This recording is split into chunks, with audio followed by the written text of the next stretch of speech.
Aujourd'hui, je vais te raconter la vraie vérité sur le développement personnel que même ton coach en développement personnel ne connaît pas. Qui a initialement inventé le développement personnel en tant que discipline telle que connue et enseignée aujourd'hui et pourquoi? La réponse ne viendra pas de moi, ni d'un autre Africain, mais de quelqu'un, d'un Américain qui a fréquenté et qui connaît très bien ceux qui ont inventé le développement personnel. L'homme s'appelle Dan Peña, aussi connu sous le surnom du 50 Billion Dollar Man. Aujourd'hui, on l'appelle The Trillion Dollar Man. C'est un homme d'affaires et entrepreneur américain que perso j'apprécie par rapport à son style de narration entre autres, qui m'amuse beaucoup.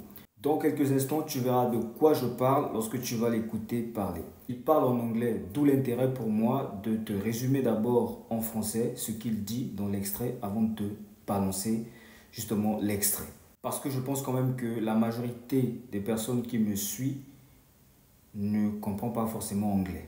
Entrons maintenant dans le vif du sujet. Qui a inventé le développement personnel? Selon Dan Peña, le développement personnel avait été inventé dans les années 50 par W. Clement Stone et Napoleon Hill, le célèbre auteur du livre Réfléchissez et devenez riche. Donc W. Clement Stone fut un homme d'affaires et philanthrope américain qui à l'époque cherchait une technique, une stratégie, une nouvelle méthode pour vendre ou pour mieux vendre ses services d'assurance pour sa compagnie dénommée Combined Insurance. Pour ça, il va donc contacter Napoleon Hill pour essayer de trouver une solution. Petite parenthèse, Dan Peña nous rappelle des événements ou des faits sur Napoleon Hill que beaucoup ignorent. Il nous révèle que Napoleon Hill n'est pas ce que la majorité des personnes pensent qu'il a été. Il révèle entre autres, je cite, que Napoleon Hill fut un escroc, qu'il aurait fait faillite au moins 3 fois, il fut arrêté pour fraude, qu'il aurait abandonné un de ses bébés qui serait né sans oreille, qu'il volait lorsqu'il était adolescent, bref, que c'était un merdier. Donc, W. Clement Stone embauche Napoleon Hill pour discuter et essayer de trouver une stratégie qui va permettre de mieux vendre les services d'assurance vie de l'entreprise de W. Clement Stone. Dès le départ, ils se sont donc fixé un critère. Le critère, c'était que la chose qu'ils devaient trouver ne devrait pas du tout être mesurable parce qu'ils ne voulaient pas être tenus responsables de quoi que ce soit. Donc, après réflexion, ils ont trouvé l'idée du développement personnel qui, tu conviendras avec moi, que c'est quelque chose de très difficile à mesurer, voire qu'on ne peut même pas mesurer. Et le problème avec ça, c'est que tout ce qui ne peut pas être mesuré est difficile à améliorer. Voilà donc en gros ce que explique Dan Peña. Voilà comment le développement personnel est né avant qu'il ne devienne ce qu'il est aujourd'hui. Donc pour résumer, initialement, le développement personnel fut inventé pour arnaquer des personnes à acheter des services d'assurance auprès de la compagnie de W. Clement Stone. S'il faut que je répète les mots de Dan Peña. Maintenant, avant que je te balance l'extrait pour que tu découvres de toi-même ce que Dan Peña dit, j'aimerais juste préciser que dans cette vidéo, je n'ai pris aucune position. À aucun moment, je ne dis que le développement personnel, c'est mauvais ou bon. J'ai juste fait part d'une version de l'histoire qui est très occulté. J'ai regardé, écouté, suivi beaucoup de gens qui parlent de développement personnel et je n'ai jamais vu un seul francophone expliquer cette version de l'histoire. Donc j'ai juste partagé ce que les Américains eux-mêmes qui ont inventé la chose disent sur leur chose. Maintenant que tout cela est clair, je te laisse écouter et apprécier Dan Peña de 50 Billion Dollar Man te parler avec autorité jusqu'à te traiter de déchets humains à t'embrouiller avec tes PDF et podcasts de développement personnel. And in 2001-ish, I tried to get a hold of him. He lived in Chicago.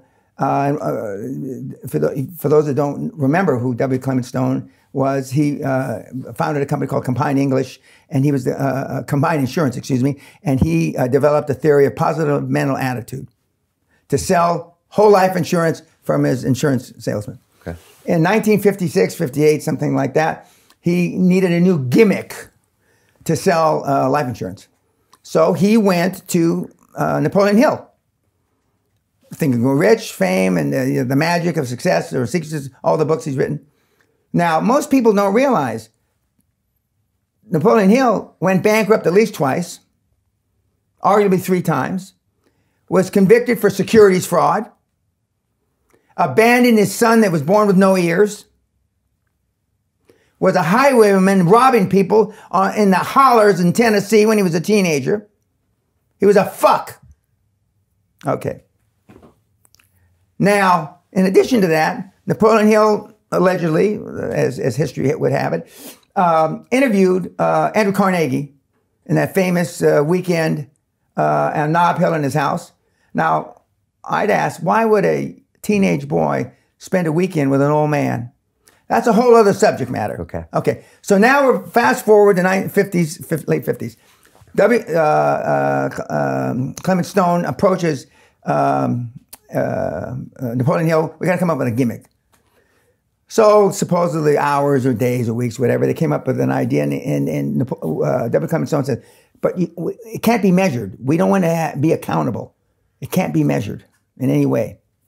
Now, I don't know which one of them thought of it, but they said, what about personal development? You can't fucking measure personal development. And personal development was born as an insurance selling scam in the late 50s. Because you can't fucking measure it.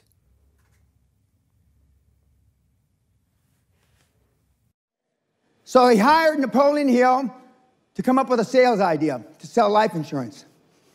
Supposedly as theory. And the reason I know this is because W. Clement Stone told me in this ear, because I was trying to have a meeting with him. He kept getting sick. Then his house burned down in Chicago, and I never got to meet him in person, so I only got to talk to him on the phone. About 2001, 2002. And he died at 101 or 102. And he said, all of a sudden, and he said, I can't really remember, Mr. Pena, because it was a long time ago, if Napoleon Hill came up with the idea, or I came up with the idea, we need something that cannot be measured. Cannot be measured. And they thought and thought and thought and thought. Personal development. You can't fucking measure personal development. It's the greatest scam there ever was. And that's how personal development was born. A scam that you can't fucking measure. A scam that you can't fucking measure. And look at you. And an industry's been built up over the last 40, 50 years because of it. So you go back and you read your PD book. You listen to your fucking podcast, you worthless pieces of shit. A scam.